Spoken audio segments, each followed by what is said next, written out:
یعقوب علیہ السلام کنعان کی سرزمین پر بیٹھے تھے۔ آنکھیں اشکبار تھیں، دل فراق کی آگ میں جل رہا تھا اور برسوں کا انتظار ان کی سانسوں میں گھل چکا تھا۔ دنیا نے دیکھا تو کہا ایک باپ اپنے بیٹے کے غم میں رو رہا ہے، مگر عارفوں نے کہا نہیں، یہ آنسو صرف جدائی کے نہیں ہیں، یہ یقین کے آنسو ہیں، کیونکہ جو شخص اتنی شدت سے انتظار کرتا ہے وہ در حقیقت اتنی ہی شدت سے امید بھی رکھتا ہے۔ اور قرآن نے اس یقین کو ہمیشہ کے لیے محفوظ کر دیا۔ جاؤ یوسف اور اس کے بھائی کو تلاش کرو اور اللہ کی رحمت سے مایوس نہ ہونا۔ یہ صرف یعقوب کے بیٹوں کے لیے ایک حکم نہیں تھا، یہ ہر اس دل کے نام ایک پیغام تھا جو کسی گمشدہ یوسف کی راہ تک رہا ہے۔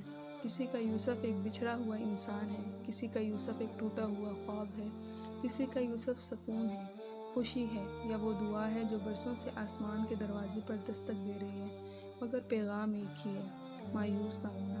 انتظار عجیب عبادت ہے، اس میں نہ سجدے نظر آتے ہیں، نہ تسبیح کی آواز سنائی دیتی ہے، مگر روح مسلسل اللہ کے دروازے پر بیٹھی رہتی ہے۔ صوفیہ کرام کہتے ہیں کہ بعض اوقات اللہ بندے کو فوراً نہیں دیتا، کیونکہ وہ پہلے اس کے دل کو اپنی طرف متوجہ کرنا چاہتا ہے۔ بعض نعمتیں ملنے سے پہلے دل کو تیار کرتی ہیں، جیسے بارش آنے سے پہلے زمین مدتوں پیاسی رہتی ہے، وہ بظاہر خشک ہوتی ہے، ویران دکھائی دیتی ہے، مگر حقیقت میں وہ بارش کے استقبال کی تیاری کر رہی ہوتی ہے۔ شاید تمہارا انتظار بھی ایسا ہی ہو، شاید تمہارا یوسف ابھی راستے میں ہو۔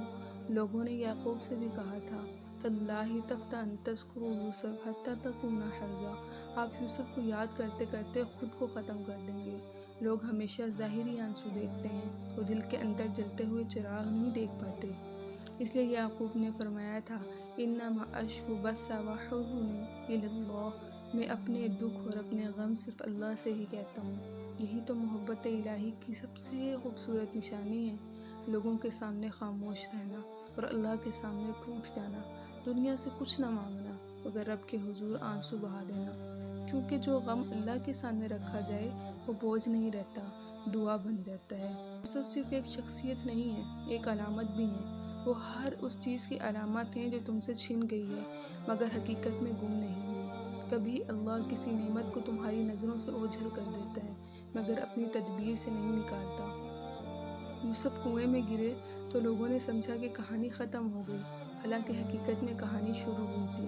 کنواں مصر کے تخت تک جانے والا راستے کا پہلا موڑ تھا، اور بہت سی چیزیں جنہیں ہم نقصان سمجھتے ہیں دراصل اللہ کی تدبیر کا آغاز ہوتی ہیں۔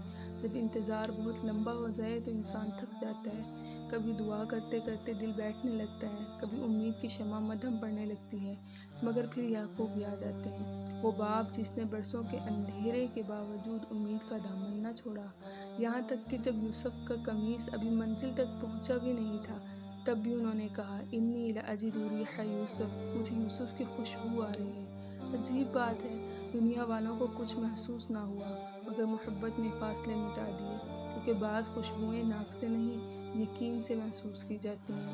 اگر تم بھی انتظار میں ہو، اگر تم بھی کسی دعا، کسی خوشی، کسی انسان یا کسی خواب کی راہ دیکھ رہے ہو، تو یاد رکھو تم بیکار نہیں بیٹھے، تم یعقوب کے راستے پر کھڑے ہو، اور یعقوب علیہ السلام کا راستہ کبھی مایوسی پر ختم نہیں ہوتا۔ اللہ کبھی امید رکھنے والوں کو ضائع نہیں کرتا، بس دل کو اس کے سپرد رکھو، نگاہیں اس کی رحمت پر جمائے رکھو اور یقین کا چراغ بجھنے نہ دو۔ کیا خبر تمہارا یوسف بھی تمہاری طرف سفر میں ہو۔ امید کرتی ہوں آپ کو میری یہ ویڈیو پسند آئی ہوگی۔ اگر میرے الفاظ آپ کے دل تک اترے ہیں تو اس چینل کو فالو کرنا مت بھولیے گا۔ انشاءاللہ تعالی ملتے ہیں نیکسٹ ویڈیو کے ساتھ۔ اللہ حافظ۔